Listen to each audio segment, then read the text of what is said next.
ధన్యవాదాలు అధ్యక్ష.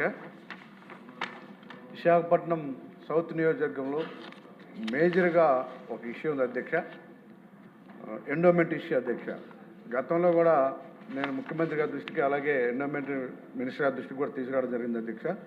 విశాఖపట్నంలో హార్ట్ లాంటి జగదాంబ సెంటర్, ఎల్లమ్మ తోట, రంగరీజ్ వీధి, వెంకటేశ్వర మెట్ట, మహారాణిపేట ఇవన్నీ కూడా 22A(C)లో పెట్టడం జరిగింది అధ్యక్ష. అంటే నిషేధిత భూముల రిజిస్ట్రేషన్కి అధ్యక్ష 1908 యాక్ట్ ప్రకారం ఇవి రిజిస్ట్రేషన్ కానీ ఇది ఏమి చేయడానికి కూడా అవ్వదు అధ్యక్ష. ఈ 1700 నుంచి ఉన్నారు అధ్యక్ష. సుమారు 200 సంవత్సరాల నుంచి ఉన్నటువంటి ఇళ్లలో ఇవాళ తీసుకెళ్ళి దాన్ని 22Aలో పెట్టేశారు అధ్యక్ష. మీ ద్వారా మంత్రి గారికి ముఖ్యమంత్రి గారికి కూడా ఆల్రెడీ చెప్పడం జరిగింది అధ్యక్ష. ముఖ్యమంత్రి గారు కూడా దీని చాలా అనుకూలంగా ఉన్నారు అధ్యక్ష. అధికారులు 1.5 years నుంచి ఇప్పటి వరకు కూడా దాన్ని పంపించలేదు అధ్యక్ష. వాళ్ళు మొత్తం చెక్ చేసి సో అక్కడ ఇవాళ ఏదైనా ఫంక్షన్ జరిగినా లేకపోతే ఏదన్నా రిపేర్లు చేసుకోవాలన్నా ఏ ఒక్క దానికి కూడా చాలా ఇబ్బంది పెడుతున్నారు అధ్యక్ష. చిన్నది ముట్టుకుంటే వాళ్ళు వెళ్ళి ఇబ్బంది పెట్టేస్తున్నారు అధ్యక్ష.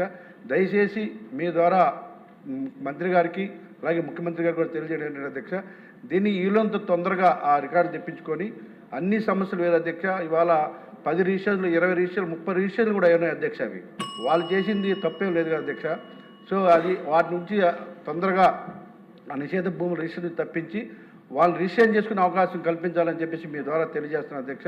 అప్పటిదాకైనా లేకపోతే రిపేర్లైనా చేసుకోవాలి అధ్యక్ష. ఫంక్షన్ చేసుకోవడానికి కూడా చిన్న చిన్న పనులు కూడా చేసుకునే కూడా పరిస్థితి ఉంది కాబట్టి దయచేసి ఈ సమస్యని వెంటనే మా అధికారులకు కొంచెం తొందరగా 1.5 years నుంచి కూడా ఇంకా అక్కడే పెట్టుకున్నారు అధ్యక్ష ఫైలు. కొంచెం తొందరగా అది కొంచెం ఎమర్జెన్సీ కాబట్టి తొందరగా దాన్ని ఆ సమస్యను పరిష్కరించే విధంగా మీరు చర్యలు తీసుకోవాలని మీ ద్వారా తెలియజేస్తున్నాను అధ్యక్ష. ఓకే అండి. గత ప్రభుత్వంలో ఆంధ్ర యూనివర్సిటీని అదొక వైఎస్ఆర్ కాంగ్రెస్ పార్టీ కార్యాలయం తయారు చేసుకొని విసి ప్రసాద్ రెడ్డి అనే వ్యక్తి చాలా దారుణంగా అక్కడ పరిపాలించడం జరిగింది అధ్యక్ష. అందులో నష్టపోయిన వాళ్ళు కూడా చాలామంది, ఎక్కువ మంది ఎంప్లాయీస్ ఉన్నారు అధ్యక్ష. ఒక కక్షాదింపుగా ఆ వ్యక్తి చాలా ఇబ్బందులు పెట్టేశారు అధ్యక్ష.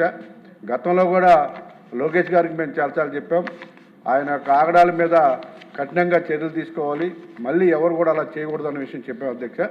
అక్కడ ఉన్నటువంటి ముఖ్యంగా ఎంప్లాయీస్ గత ప్రభుత్వం వాళ్ళు ధర్నా చేస్తుంటే వెళ్ళి హామీ కూడా ఇచ్చి ఇప్పటి వరకు కూడా పట్టించుకోవాలి అధ్యక్ష. డైలీ వైజ్ వాళ్ళు అలాగే డైలీ వైజ్ వాళ్ళనేమో 28 daysలో చేయమని, 28 daysలోనేమో టైం స్కేల్లో చేయమని, టైం స్కేల్లో ఉన్న వాళ్ళని రెగ్యులర్ చేయమని చెప్పేసి వాళ్ళు డిమాండ్ అధ్యక్ష.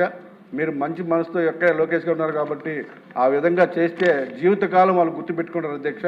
మన ప్రభుత్వం చేస్తుందని కూడా నమ్మకంతో వాళ్ళు ఎదురు చూస్తూ ఉన్నారు అధ్యక్ష.